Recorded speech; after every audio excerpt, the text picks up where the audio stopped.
Hello everybody, Durwood Bowen here. It's been a crazy time for all of us, stuck in quarantine until this whole thing passes over. So in order to fill up some of my spare time, I decided I'll make some videos where I'm just talking about things related to myself, in case anyone was interested. So, uh, and just doing little vlogs of sorts. What I'm planning to do with this video is I want to go through each and every one of my albums and explain the stories behind the titles of said albums, how I came up with the names of each of my albums. So, without further ado, let's get started.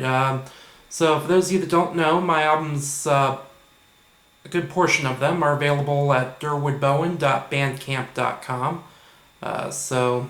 Feel free to check them out there. However, my first 4 albums are out of print. So I'm about to be talking about albums that I think there's still a couple copies left on CD Baby. But at any rate, let's get started. So first album, Weirdos Sing the Darndest Things. So there's really not much of a story behind that. It was inspired by, I forget who it was, but someone had taken like things kids had said and turned it into a book called Kids Say the Darndest Things. Well, I decided that because I was going to make, weird, silly, fun music. And I spent my life calling myself a weirdo, that Weirdos Sing the Darndest Things just kind of naturally came to me. So that's really all there is to say about that. So moving on, second album, Songs Not About the City. This was, I believe, Gabriel Gentile was the name of the guy that suggested this song title. Originally he had suggested it when a fellow comedy musician, friend of mine, who goes by the Great Luke Ski, was trying to come up with an album title, and that was something he came up, that a friend of ours came up with. Luke was not very familiar with Homestar Runner, but I was, so I decided to take that title. And basically, Homestar Runner was this anime website that was at its peak during like the first few years of the century, so like 2003 through 2006 was when it was really at its peak, I would say. Basically what it is it's this animated website that's, these people have created these unique characters and they put them in situations and basically kind of made their own little internet web show. One of the features of that was one of the characters named Strongbad, who regularly checks his email and does little animations based on emails that he gets. Well, he had made a song about someone that that had sent an email and put their name as like Fogelgadzit, and so he had just shortened that to Fogelgads, and then he made the song. It was like, "Come on, Fogelgads," said, "Come on, Fogelgads, everybody to the limit, everybody to the limit, everybody come on, Fogelgads." So he did that.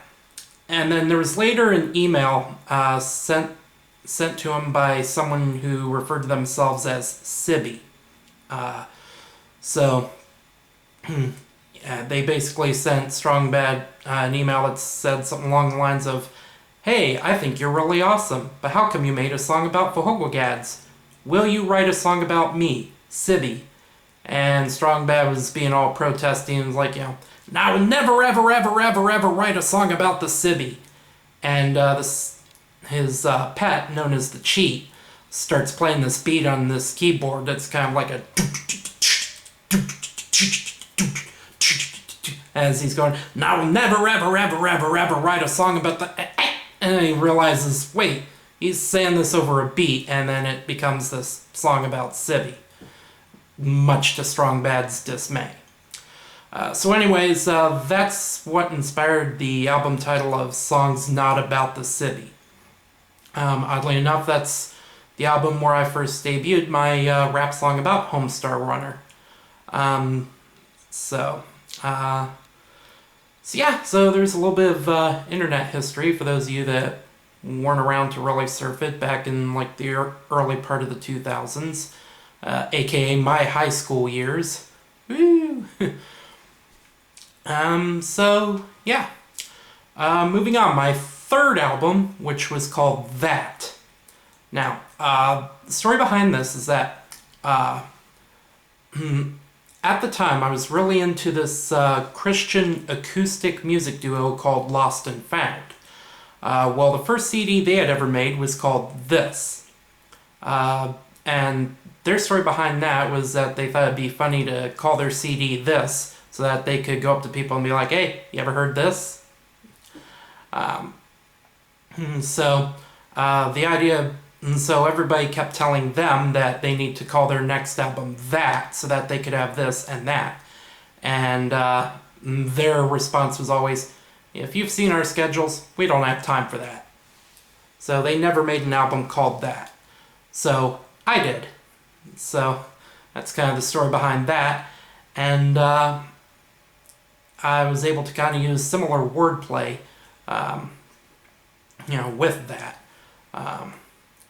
Just like Lost and Found did with this. And I could go into detail about how Lost and Found kind of continued that wordplay, because they weren't going to name their second album. And then everyone kept telling them, no, you have to call your second album something. So they called it Something. And then they went on to further wordplay and was like, we often hear people say, this is really something. And it turns out, not really. Because this and Something are two different albums. So, stuff like that. And it was that kind of wordplay that was why I was really into that band at the time. So, yeah.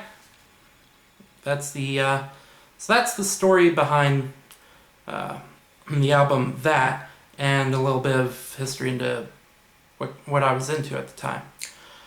Moving on, fourth album, Epic Fail. I first saw this phrase on I Can Has Cheeseburger. It was literal, or no, I think it was Failblog. It was on Failblog, back when that was a thing. Failblog, back in its early days, was a website that basically had a bunch of pictures of random fails throughout the world with the word fail posted on the picture somewhere. Well, there was one, the very first time I saw the phrase epic fail, it featured a bird sitting on top of a bird cage. Inside the bird cage was a cat. So I saw that, and I saw the phrase epic fail, and thought the phrase was really, really cute. So, so that's the story behind that album title. So moving on, now I've gotten my out-of-print albums out of the way, I could talk about the stuff that is available now. So starting with Adorkable, my fifth album. So the story behind that is there was this... I was working for Domino's at the time, and there was this co-worker that I went on a date with, and it didn't really go anywhere, but we were really friendly with each other. And of course, I've always been a huge dork, and she came up with calling me Adorkable, which was kind of the word adorable, but throw in dork. And I know that I've seen other people use that word. So it was because of her that I named that album Adorkable. And for Valentine's Day, she gave me a teddy bear, which is actually the teddy bear pictured on the album cover. As you can see, this is obviously a drawn caricature, once again by my friend who goes by the Great Luke Ski. He does comedy music too, but he also does caricatures. So it's so I commissioned him for the album art for that album. So, yeah, there's a little more history behind not just the album title, but the cover itself, and insight on who drew it. Alright, moving along. Slap Unhappy. So, the story behind this is I was at Con on the Cob, which was it's a gaming con in the northern part of Ohio, but there's a comedy music track there too, and that's why I was there. Going on, it was 2010 I was there, and two of the performers, Great Luke Ski and Devo Spice, were doing a song together, and they were talking about like some rap song from the 80s, and I, just to be a smart aleck, hollered out, "Was I even alive back then?" And they just both looked at me and they're like, "No, you weren't." And then I think it was Devo Spice that said, "Somebody slapped Durwood for that." And so, like, a couple people in the audience came up and slapped me for that. But then that became a running gag where I'd say something dumb or weird or smart alecky, and they're like, alright, somebody slapped Durwood for that. And that ran through the con, and I thought that was just going to run through the con. But it ended up being a running gag throughout all my friends through this comedy music community that we had. It was called Dementia Radio, named after Dr. Demento, who was a famous DJ that did a weekly 2-hour show playing comedy songs. Started in 1970, ran on the internet ran on radio up through 2010, and then became internet only. But that was a whole complete aside there. But anyways, so this whole somebody slapped Durwood thing became a regular thing, even in the chat room for this online streaming station, Dementia Radio, which was just a group of us that, just played fun songs for each other and bantered with each other. So because it became a running gag, the following year, when I attended Penguicon for the first time in 2011, I actually had a set of ribbons that said, "I slapped Durwood Bowen." And so that was kind of my promotional material for the upcoming album, which was called Slap Unhappy, which I wanted to release at Penguicon, but there was issues. We had trouble getting audio that I needed from someone. But that's a whole different aside. But yeah, that's kind of where that came from. And I'm going to kind of pull off a little aside to tell... my friend Trav loves to tell this story from 2011 Penguicon.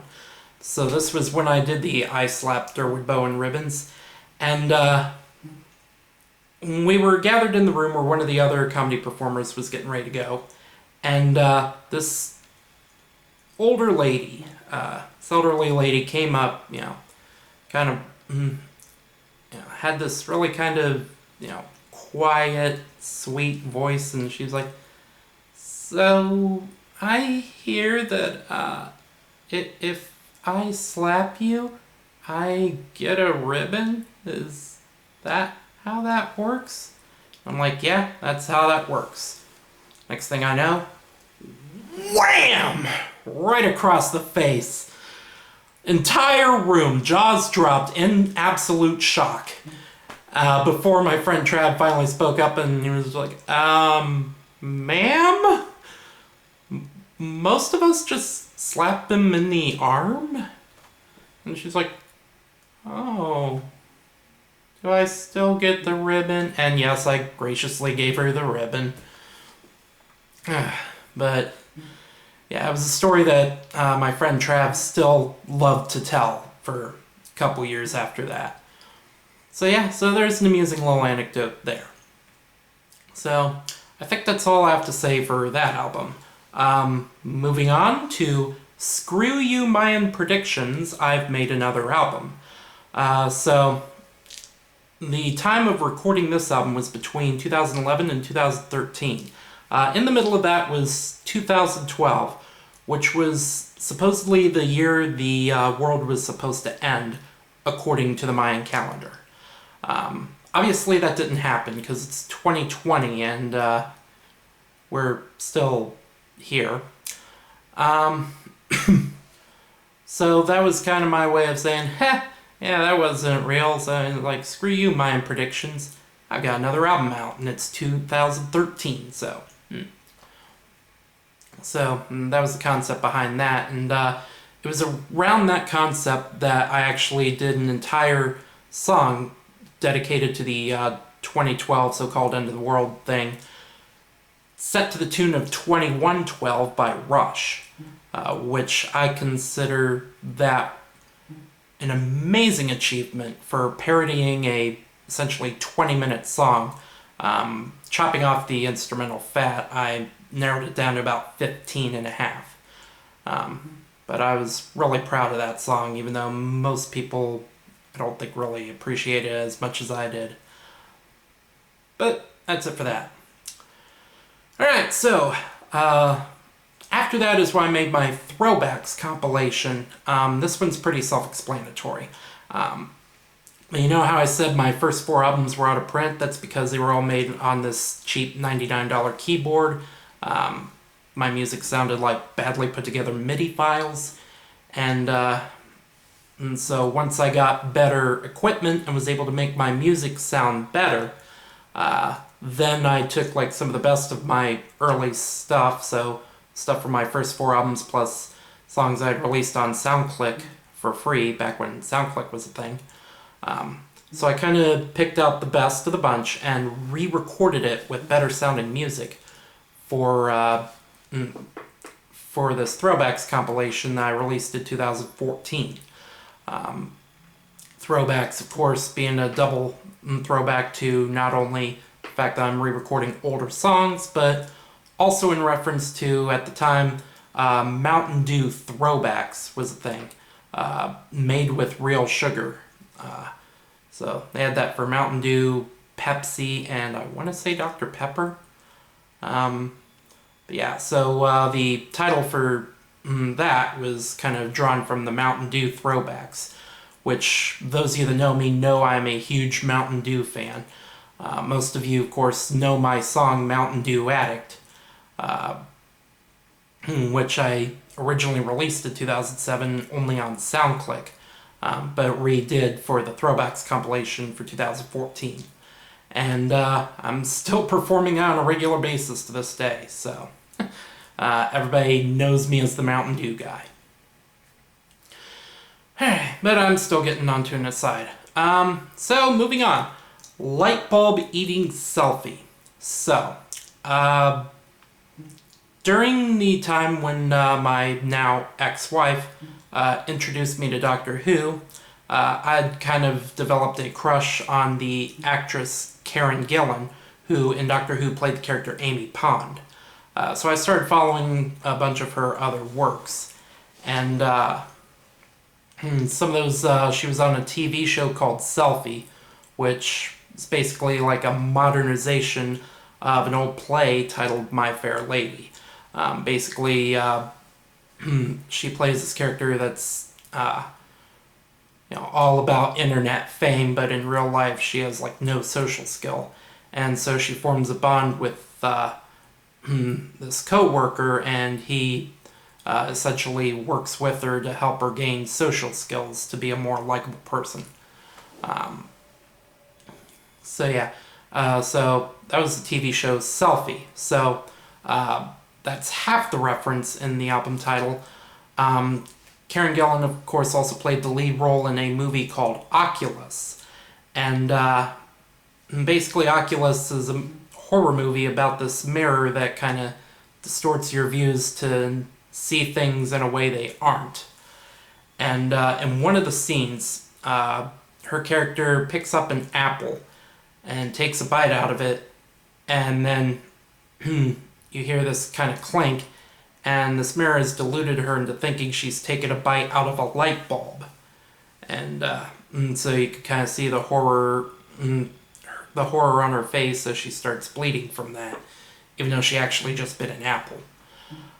So the light bulb eating selfie is a combination reference to those two things based on Karen Gillan. And fun fact, I actually gave Karen Gillan a copy of that CD back at Wizard World Comic Con in Cleveland in 2016. So, I have no clue if she liked it or not, but I'm hoping she did. I even wrote a song on there called Selfie for Karen. Yeah, that was kind of an embarrassing time in my life, but... Alright, moving on. After that came Sacre Boo! So, the story behind that, back when I was still working at Domino's, I had this coworker named Chris, and I used to annoy him all the time by telling really bad jokes, jokes that we know as dad jokes. I love telling those. I love telling them around him just to make him constantly go, boo, every time. And then one time he kind of started playing around, he was just like, Sacre Boo! And I'm like, and that was the first time I had ever heard that phrase, and I'm just like, I like that. Alright, I'm totally naming my album that. And I gave him credit for that. Even though I guess, I think he, like someone said he actually got that phrase from an episode of A Pup Named Scooby-Doo, which had a French ghost in it. But I love the idea of Sacre Boo! And just kind of ran with it. And I did the album cover. I tried to look like, the stereotypical French. Drew on that mustache with marker to try to authenticate the look. So, yeah. So that is my most recently released album. Later this year, I'm hoping to release my next album. So I'll go ahead and explain that. The album's going to be called Passing with Levitating Colors. And so I'm sure many of you out there are familiar with the phrase passing with flying colors. If someone is to pass a test or something but do exceptionally well, they are said to pass with flying colors. So I've kind of come up with this concept of, passing but not so spectacularly. And that's how I came up with passing with levitating colors, which is, levitation's kind of the next step down from flying. So that's really all there is behind that. So, yeah, there you go. There's a little bit of Durwood Bowen history and trivia for you. If you have any other things you want me to talk about or any other ideas for videos, comment, let me know. I'm in temporary unemployment right now due to this corona thing, so I've got basically all the free time in the world right now. But yeah, I'm hoping to maybe do some live stream performances or something. I might do that on my I could do that on my Facebook. So I'm considering getting Twitch or something along similar lines. I'm not sure how all I'm going to do that, but if I do something like that, I will definitely let you know. And I've got links to my Facebook musician page and and stuff in the description. So be sure to check that out. And yeah, whatever videos you want me to do next, just let me know. Be happy to do them for you. Alright, Durwood Bowen. Peace and out.